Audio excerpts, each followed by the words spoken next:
understands that the problem is not getting better, it's getting worse. Right now, it's projected that premiums for families with health insurance, not people without health insurance, but with health insurance, will almost certainly double over the next decade, just as they doubled over the past decade. In the individual markets, it's even worse. Businesses are having to make decisions about just dropping coverage altogether for their employees.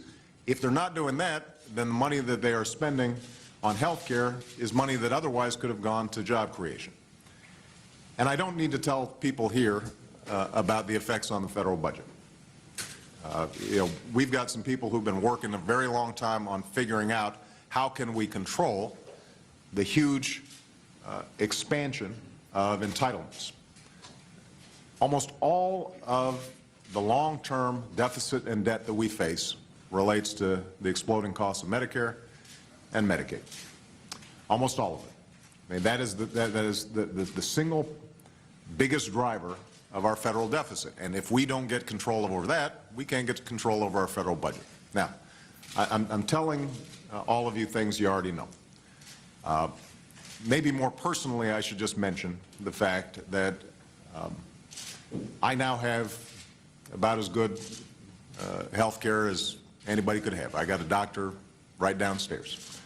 And all of us, when I was in the Senate, and all of you as House and Senate members have good health care. But remember, maybe when you were younger, when you were first starting off, I can certainly remember Malia coming into the kitchen one day and saying, "I can't breathe, Daddy," and us having to rush her to the emergency room because she had asthma. Or Sasha, when she was a baby, getting meningitis and having to get a spinal tap and being on antibiotics for 3 days, and us not knowing whether or not she was going to emerge okay. In each of those instances, I remember thinking, while sitting in the emergency room, what would have happened if I didn't have reliable health care? My mother, who was self-employed, didn't have reliable health care, and she died of ovarian cancer. And there's probably nothing that modern medicine could have done about that. It was caught late, and that's a hard cancer to diagnose. But I do remember the last 6 months of her life, insurance companies threatening that they would not reimburse her for her costs, and her having to be on the phone in a hospital room arguing with insurance companies when what she should have been doing is spending time with her family. I do remember that. Now, everybody here has those same stories somewhere in their lives. Everybody here understands the desperation that people feel when they're sick. And I think everybody here is profoundly sympathetic and wants to make sure that we have a system that works for all Americans. I was looking through some of the past statements that people have made, and I think this concern is bipartisan. John McCain's talked about how rising health care costs are devastating to middle-class families. Chuck, you've been working on this a long time. You've discussed the unsustainable growth in Medicare and Medicaid in our budget. Mike Enzi, who's worked on this and partnered with Ted Kennedy on a range of health care issues as chairman of the committee. You said that small businesses in your home state are finding it nearly impossible to afford health care coverage for their employees. And you said the current system's in critical condition. And Mitch, you've said that the need for reform is not in question. And obviously there are comparable statements on the Democratic side as well. So here's the bottom line.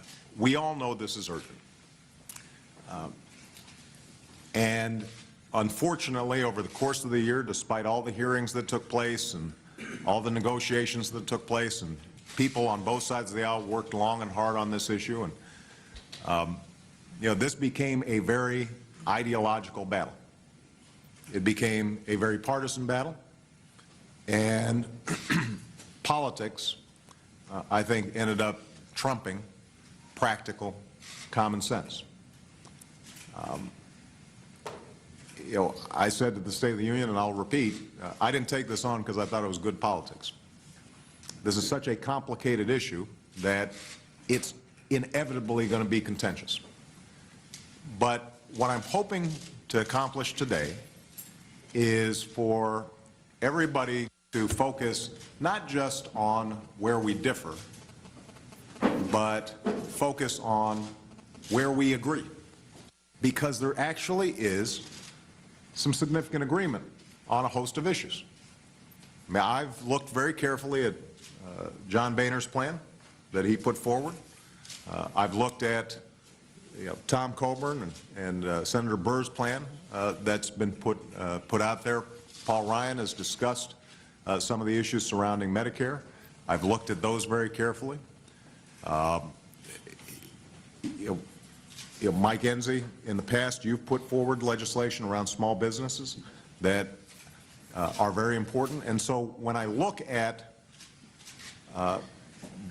the ideas that are out there, there is overlap. It's not perfect overlap. It's not 100% overlap, but there's some overlap. Now, what I did, what the White House did several days ago was we posted what we think is the best blend of the House and the Senate legislation that's already passed. The basic concept is that we would set up an exchange, meaning a place where individuals and small businesses could go and get choice and competition for private health care plans, the same way that members of Congress get choice and competition for their health care plans. For people who couldn't afford it, we would provide them some subsidies. But because people would have some pooling power, the costs overall would be lower because they'd be in a stronger position to negotiate. We think it is a plan that works with the existing system, the employer-based system, the private healthcare system, but allows a lot of people who currently don't have health care to get health care. More importantly, for the vast majority of people who do have some health care, it allows them to get a better deal. We also have some insurance reforms in there that, for example, prohibit people who have pre-existing conditions from being banned from getting coverage. We also talk about how we can help to make the Medicare system more effective and provide better quality care. In each of these cases, there are corresponding ideas on the Republican side that we should be able to bridge. So I promise not to make a long speech. Let me just close by saying this. My hope in the several hours that we're going to be here today, that in each section that we're going to discuss, how do we lower costs for families and small businesses? How do we make sure that the insurance market works for people? How do we make sure that we are dealing with the long-term deficits? How do we make sure that people who don't have coverage can get coverage? In each of these areas, what I'm going to do is I'm going to start off by saying, here's some things we agree on. And then let's talk about some areas where we disagree and see if we can bridge those gaps. I don't know that those gaps can be bridged. And it may be that at the end of the day, we come out here and everybody says, well, you know, we have some honest disagreements. People are sincere in wanting to help, but they've got different ideas about how to do it. And we can't bridge the gap between Democrats and Republicans on this.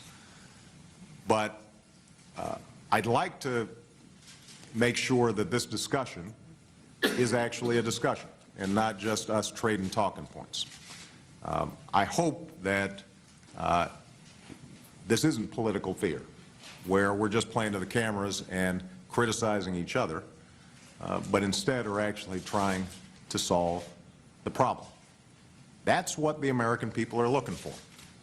As controversial as the efforts to reform health care have been thus far, when you ask people, should we move forward and try to reform the system, people still say yes. They still want to see change. And it strikes me that if we've got an open mind, if we're listening to each other, if we're not engaging in sort of the tit for tat and trying to score political points, during the next several hours, that we might be able to make some progress. And if not, at least we will have better clarified for the American people what the debate is about.